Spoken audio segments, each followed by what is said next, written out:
Hello, good morning students. आज हम आपके लिए लेके आए हैं राष्ट्रपति और राज्यपाल दोनों को हम एक साथ पढ़ेंगे और दोनों को एक साथ पढ़ने से हमको दोनों आसानी से एक साथ याद हो जाएंगे। तो स्टार्ट करते हैं। राष्ट्रपति जो हैं वो भाग 5 में इसका वर्णन दिया गया है राष्ट्रपति का, और जो राज्यपाल है उसका भाग 6 में दिया गया है। राष्ट्रपति अनुच्छेद 52 के अंतर्गत आता है, राज्यपाल अनुच्छेद 153 के अंतर्गत आता है।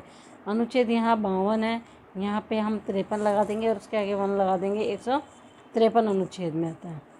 जो भारत की संसदीय व्यवस्था है जो फ्रांस से ली गई है, भारत की संसदीय व्यवस्था जो ली गई है वो कहाँ से ली गई है?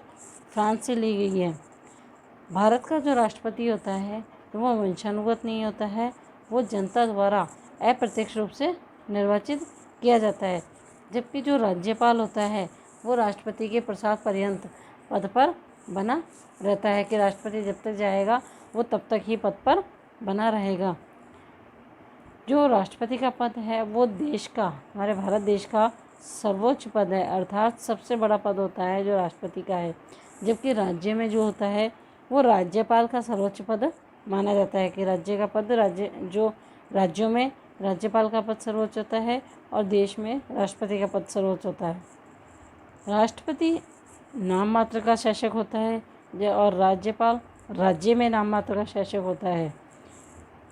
अनुच्छेद 52 के अंतर्गत एक पद दिया गया है जिसमें कहा गया है कि एक भारत में एक राष्ट्रपति होगा और उसमें राष्ट्रपति के पद तय किया गया है कि एक राष्ट्रपति का पद होगा। इसी तरह राज्यों में एक अनुच्छेद 153 में राज्यपाल का पद दिया गया है। अनुच्छेद 53 में जो संघीय की कार्यपालिका है, कार्यपालिका की जो शक्तियाँ होती है वो राष्ट्रपति में निहित होती है, राष्ट्रपति में ही निहित होगी कार्यपालिका की शक्तियाँ। और संघीय की कार्यपालिका का प्रधान भी कौन होता है? राष्ट्रपति होता है। राष्ट्रपति यहाँ तीनों सेनाओं का कमांडर भी होता है, तीनों सेनाओं का कमांडर। उसी तरह अनुच्छेद 153 में यहाँ राज्यपाल का पद दिया हुआ है। अनुच्छेद 154 में राज्य की कार्यपालिका शक्ति राज्यपाल में निहित होगी। यहाँ 53 में, यहाँ 154 में। तो राज्य की कार्यपालिका शक्ति किस में निहित है? राज्यपाल में। और राज्य की कार्यपालिका का प्रधान राज्यपाल होगा। यहाँ राष्ट्रपति होगा और यहाँ पे राज्यपाल होगा। अनुच्छेद 54 में राष्ट्रपति का निर्वाचक मंडल निर्वाचन अप्रत्यक्ष रूप से होता है। जो राष्ट्रपति का एक निर्वाचक मंडल होगा उसमें एक निर्वाचन जो होगा वो अप्रत्यक्ष रूप से किया जाता है, अप्रत्यक्ष रूप से निर्वाचक मंडल द्वारा किया जाता है। इसमें जो अप्रत्यक्ष रूप से निर्वाचक मंडल जो गठित किया जाता है उसमें संसद के दोनों सदन अर्थात लोकसभा एवं राज्यसभा, इन दोनों के सदस्य जो निर्वाचित होते हैं, और राज्यों की विधानसभाओं के निर्वाचित सदस्य, और जो संघ शासित प्रदेश हैं उनमें पुदुचेरी और दिल्ली हैं, उनके इन सभी के जो निर्वाचित सदस्य होंगे वो राष्ट्रपति का चुनाव करेंगे, निर्वाचन करेंगे। और इसमें राज्यपाल में अनुच्छेद 155 में जो दिया गया है वो जो है नियुक्ति राष्ट्रपति करता है। इसमें कोई निर्वाचक मंडल नहीं होता, इसमें केवल नियुक्ति कौन करेगा? राष्ट्रपति करता है राज्यपाल की नियुक्ति, क्योंकि वो उसके पश्चात पर्यंत ही पद पर बना रहेगा। जब तक राष्ट्रपति चाहेगा तब तक राज्यपाल पद पर बना रहेगा। अनुच्छेद 55 में निर्वाचन पद्धति बताई गई है कि राष्ट्रपति का निर्वाचन किस पद्धति के अनुसार होता है। तो राष्ट्रपति का निर्वाचन जो होता है आनुपातिक प्रतिनिधित्व पद्धति के आधार पर किया जाता है, और उसमें एकल संक्रमणीय मत पद्धति के अनुसार राष्ट्रपति का निर्वाचन किया जाता है। राष्ट्रपति पद का जो भी उम्मीदवार होगा उसके जो निर्वाचक मंडल तय करेगा उसमें 50 प्रस्तावक होंगे और 50 अनुमोदक सदस्य तय किए जाते हैं, कि उसमें 50-50 का रेशो तय किया जाता है निर्वाचन मंडल में, कि जो भी सदस्य होंगे वो 50 प्रस्तावक के रूप में, 50 अनुमोदक के रूप में सदस्य होंगे। अनुच्छेद 156 यहाँ देखेंगे, अनुच्छेद 156 में राज्यपाल को 5 वर्ष के लिए नियुक्त किया जाता है, लेकिन इससे पूर्व भी उसे पद से हटाया जा सकता है, क्योंकि वह राष्ट्रपति के प्रसाद पर्यंत ही पद पर बना रहता है, कि राष्ट्रपति जब तक चाहेगा उसको वहाँ उस पद पर रखेगा, अन्यथा उसको हटा भी सकता है। अनुच्छेद 56 में, जहाँ राष्ट्रपति का अनुच्छेद 56 है, इसमें राष्ट्रपति का कार्यकाल 5 वर्ष होता है, 5 वर्ष का होता है। और वो त्यागपत्र जो देता है, त्यागपत्र देगा उपराष्ट्रपति को। राष्ट्रपति उपराष्ट्रपति को त्यागपत्र देता है और उपराष्ट्रपति उसकी सूचना जो है वो लोकसभा अध्यक्ष को देता है कि राष्ट्रपति जो उपराष्ट्रपति देगा तो उपराष्ट्रपति जो उसकी सूचना उसको देनी पड़ती है कि राष्ट्रपति पद छोड़ रहा है या त्यागपत्र दे रहा है, तो उसकी सूचना किसको देगा? लोकसभा अध्यक्ष को देगा।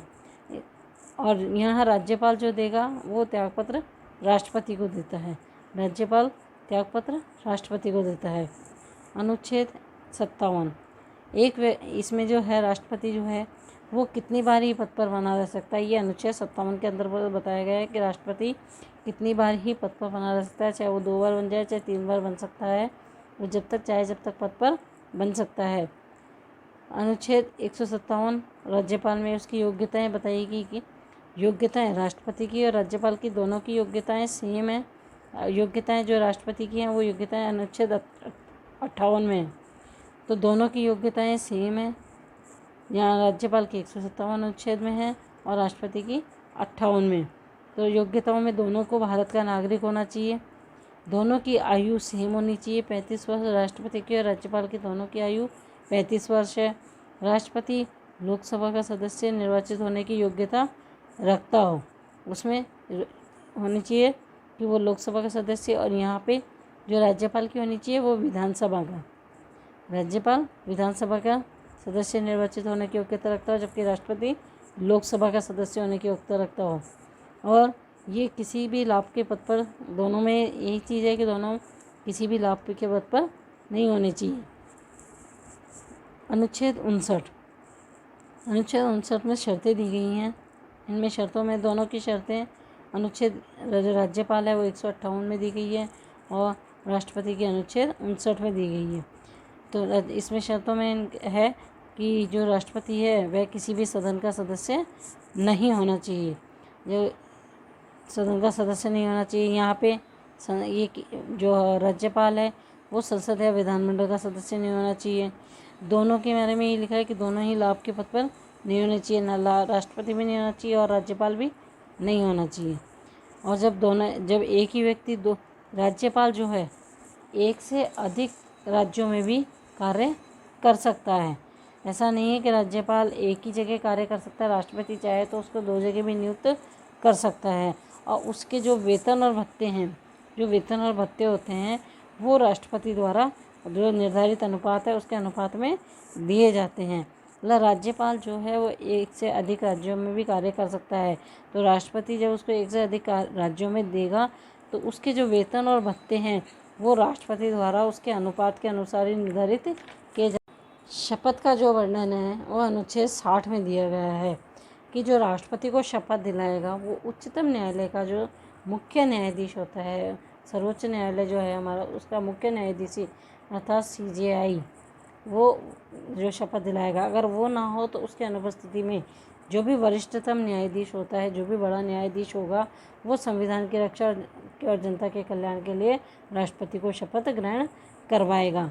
यहाँ अनुच्छेद राज्यपाल ने शपथ राज्य का जो उच्च न्यायालय है, यहाँ पे सर्वोच्च न्यायालय और राज्यपाल को उच्च न्यायालय का जो मुख्य न्यायाधीश है उसके द्वारा शपथ दिलाई जाएगी। अगर वो अनुपस्थित हो तो उस अवस्था में जो भी वरिष्ठतम न्यायाधीश होगा और जो भी वहाँ उपलब्ध है वह राज्यपाल को शपथ ग्रहण करवाएगा। अनुच्छेद 61 में राष्ट्रपति पर महाभियोग के द्वारा राष्ट्रपति को हटाया जा सकता है। राष्ट्रपति के ऊपर महाभियोग की प्रक्रिया लगाई जाती है। तो संसद के किसी भी सदन में, राज्यसभा या लोकसभा किसी में भी प्रारंभ किया जा सकता है। महाभियोग की जो प्रक्रिया है वो संसद के किसी भी सदन में, वो चाहे राज्यसभा हो चाहे लोकसभा हो, कहीं से भी प्रारंभ किया जा सकता है। लेकिन जो इसकी सूचना है, जो भी राष्ट्रपति पे अगर महाभियोग लगाया जा रहा है तो उसकी सूचना 14 दिन पहले लिखित में सूचित उसको किया जाना चाहिए। जो संसद है उसमें लिखित में आना चाहिए कि राष्ट्रपति का महाभियोग लगाया जा रहा है। वो जो संसद के किसी भी सदन, लोकसभा, राज्यसभा में प्रारंभ किया जा सकता है, लेकिन 14 दिन बाद यह प्रस्ताव दूसरे सदन में भेजा जाता है कि पहले जैसे लोकसभा से अगर पारित हुआ तो 14 दिन बाद में राज्यसभा में जाएगा, और अगर 14 दिन बाद फिर दोनों जगह से वो पारित हो जाता है तो फिर वो पारित माना जाता है। लेकिन अब तक जो इसमें एक मेन बात है, अब तक जो भारत के किसी भी राष्ट्रपति के विरुद्ध महाभियोग नहीं लगाया गया है। ये क्वेश्चन इम्पोर्टेंट है कि अब तक भारत किसी भी राष्ट्रपति के विरुद्ध महाभियोग नहीं लाया गया है। आशा करते हैं बच्चों आपको वीडियो पसंद आया होगा। आपको वीडियो पसंद आया हो तो वीडियो को लाइक शेयर करें और चैनल को सब्सक्राइब करें। हम नए वीडियो के साथ आपके साथ मिलेंगे, तब तक के लिए धन्यवाद।